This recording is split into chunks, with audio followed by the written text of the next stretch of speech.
This action research project follows Lewin's action reflection model, which involves processes of acting, reflecting on one's actions, and then acting in new ways in light of what is found through reflection. The research in the following project was undertaken in a Stage 3 Year 6 class at Lakemba Public School. The MEE framework for engagement was applied to evaluate the teaching pedagogies incorporated throughout the research project. According to the MEE framework, students are engaged when high cognitive, high operative, and high effective classroom pedagogies are implemented. As a result, students become motivated to learn and are engaged both on a short-term and long-term basis. This action research project assesses the effect of differentiated instruction on student engagement.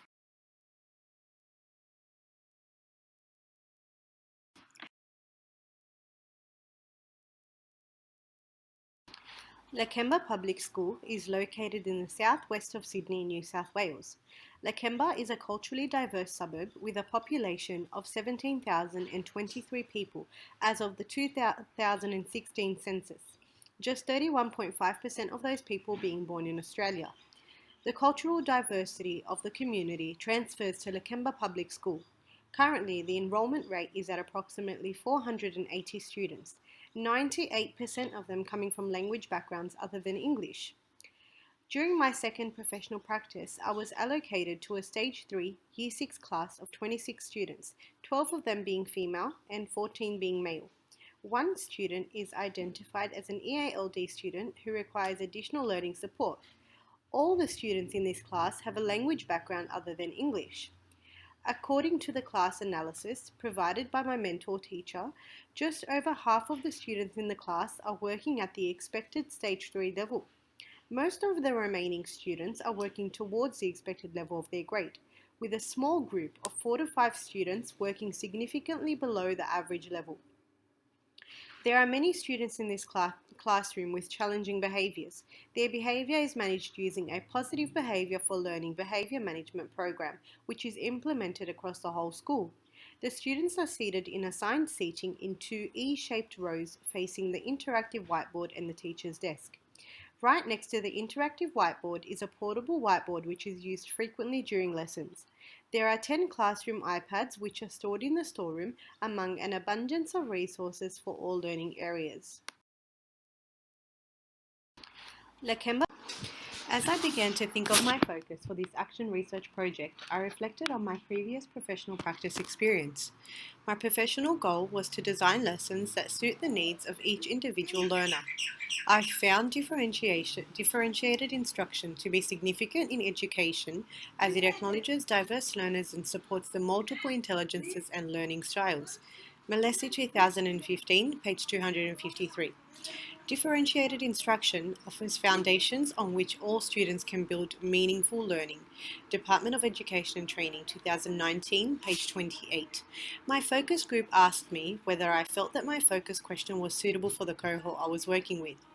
As I observed the Year 6 class I had been allocated to, I noticed that there was a diversity of abilities within the classroom. It also became apparent to me that many students who worked below the average level were often left out of classroom discussions, had incomplete work consistently, and most importantly, were often disengaged with the task at hand. Similarly, those students who worked above average levels often finished their work quickly as tasks were too simple. When I asked one student why he wasn't doing any work, he responded with, "I'm finished. It's so easy, I could do this in 5 seconds." I noticed the classroom environment wasn't nurturing the individual abilities of these students, limiting their opportunities of growth and learning. This was my initial focus for the research project. So having seen the limited differentiation happening in the classroom, I decided that this was the right focus for me. According to Munns, Sawyer and Cole 2013, students were interested in learning when lessons were enjoyable and valuable, involved deep knowledge and understanding, as well as required them to be actively involved in the construction of their learning. Page 28. My focus follows on this, as well as the MEE framework, to evaluate the effect of differentiated instruction on student engagement. My aim is to engage students in high cognitive, high operative, and high effective learning experiences in order to motivate them to learn, engage them in tasks, and create a sense of school is for me. Munns et al. 2006, page 10.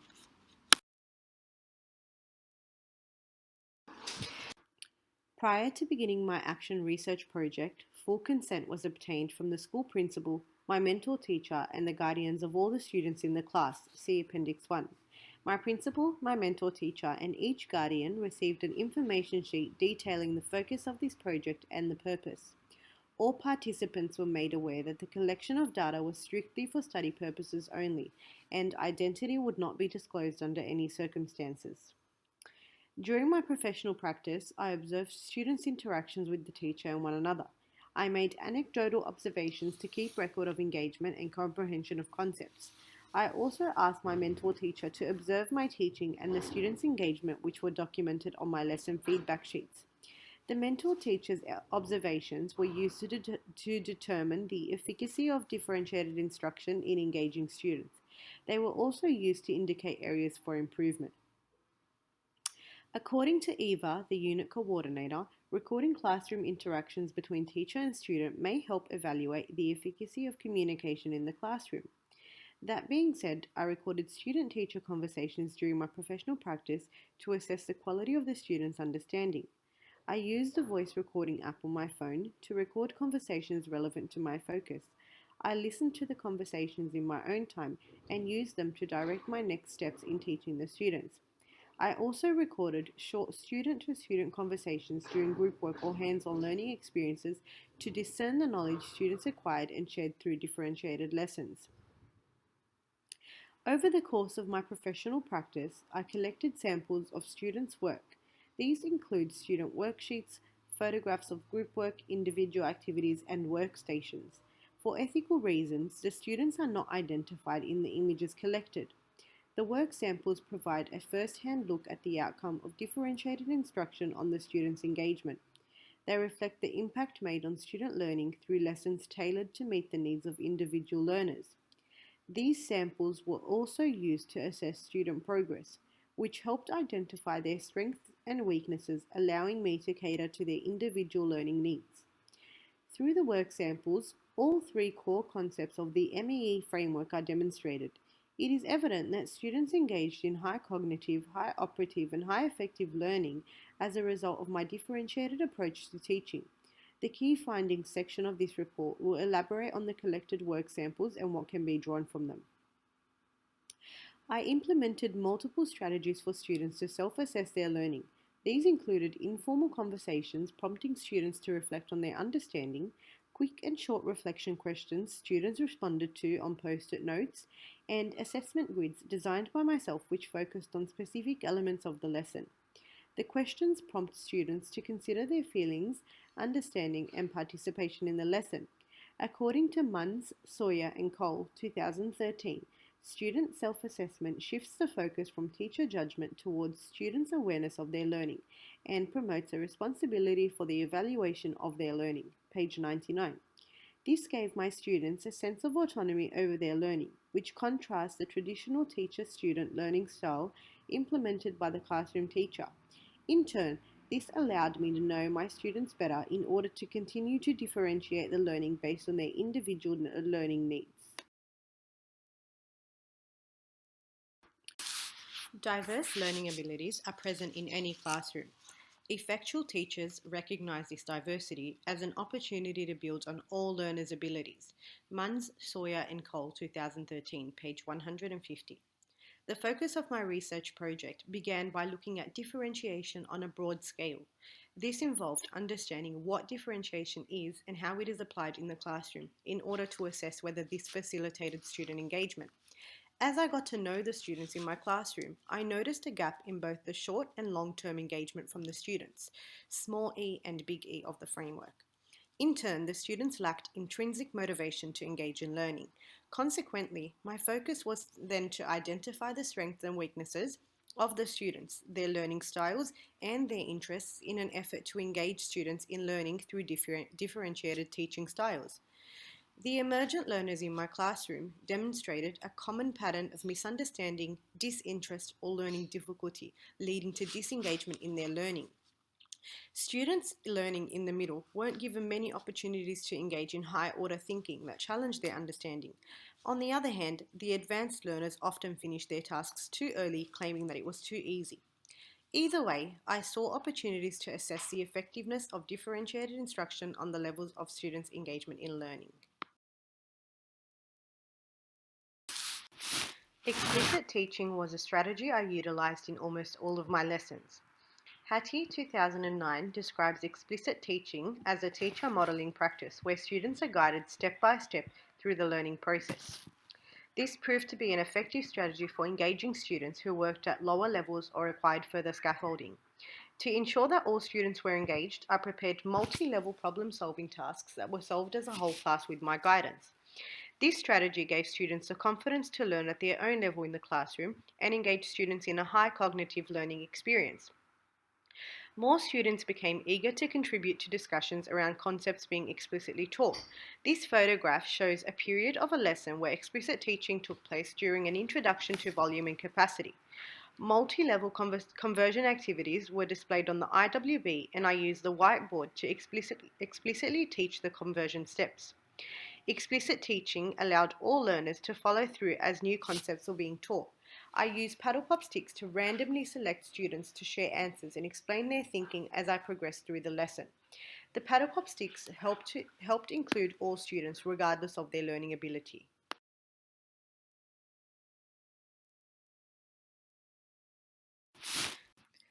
This lesson was a follow-up from the previous lesson discussed in Working Sample 1. Students had the opportunity to use tangible materials to estimate and measure capacities. Students were assigned to mixed ability groups, which I set up to allow students to benefit from social and intellectual interactions with their group members. Each group was given a different capacity jug, a small container of water, and a 5 milliliter teaspoon. The aim of the activity was to first estimate how many teaspoons of water were needed to fill the jug to the assigned capacity, then to carry out the investigation as a group, counting how many teaspoons it takes to fill the jug and record that actual measurement. Students then looked at the difference between their estimates and actual answers and discussed this as a group. I assigned different capacities for each group based on their abilities, smaller capacity for slower learners and greater capacity for advanced learners. This also was a great tool to use for discussion as students had experienced a variety of capacities and were able to share a variety of findings from their investigations. It is evident that differentiated collaborative work engaged students in high cognitive, high operative, and high affective learning. The students were active participants of their own learning. They were challenged based on their learning abilities, and they enjoyed building on their own knowledge through hands-on learning experiences. As can be seen from the mentor feedback, the high operative and high affective nature of this lesson minimized off-task behavior.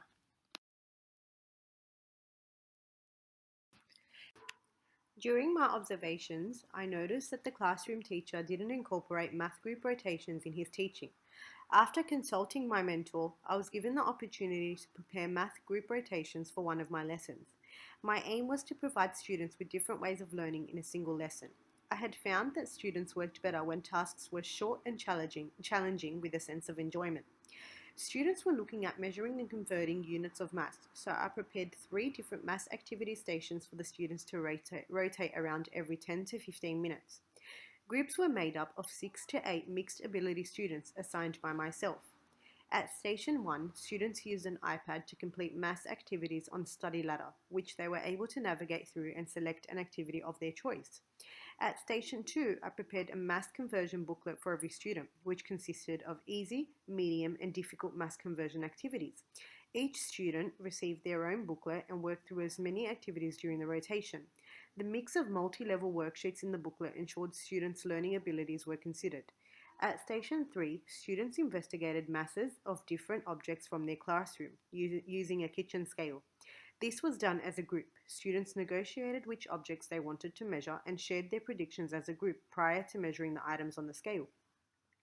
Their group estimations and findings were recorded on a recording table as shown in the sample.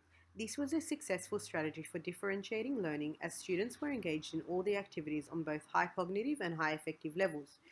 Students demonstrated enthusiasm across all activities as they had autonomy over their learning, Station 1, they were challenged in Station 2, and they used tangible objects to investigate different masses, Station 3. A persistent professional goal for me during my practice was the use of probing questions to improve students' learning outcomes. Questioning varied for each learner as their abilities varied. Kyriakou and Isit, 2008, found better learning outcomes were associated with teachers using questions not just to elicit right answers, but to seek reasons and explanations. Mercer and Dawes, 2014, page 440. The excerpt of the teacher-student conversation shown in the slide outlines how I used questioning to encourage reasoning and explanations from a student working above the expected stage 3 level. Wherever possible, I used questions that challenged the student's thinking. By engaging the student in high-order thinking, she seemed motivated to continue as the questions grew more challenging. The student-to-student conversation demonstrates the high cognitive and high affective levels of learning that occurred in the classroom. Although the students had varied learning abilities, they both demonstrated engagement in the task at hand, small e. Students were motivated to participate as they were in control of their learning. Students negotiated roles and valued one another's opinions. As shown in the excerpt, students engaged in high cognitive learning as they applied prior knowledge to make predictions, and high affective learning as they were actively involved in their learning.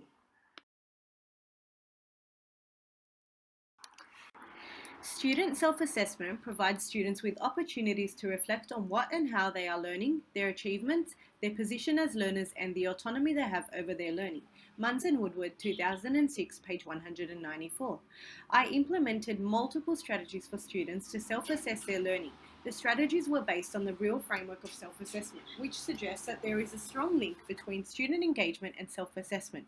Munns and Woodward, 2006, page 193. Assessment grids were used for students to self-assess their understanding and express their thoughts and feelings of a lesson or topic. These were also used to guide my teaching pedagogies. Further, students self-assessed their learning by responding to questions on post-it notes.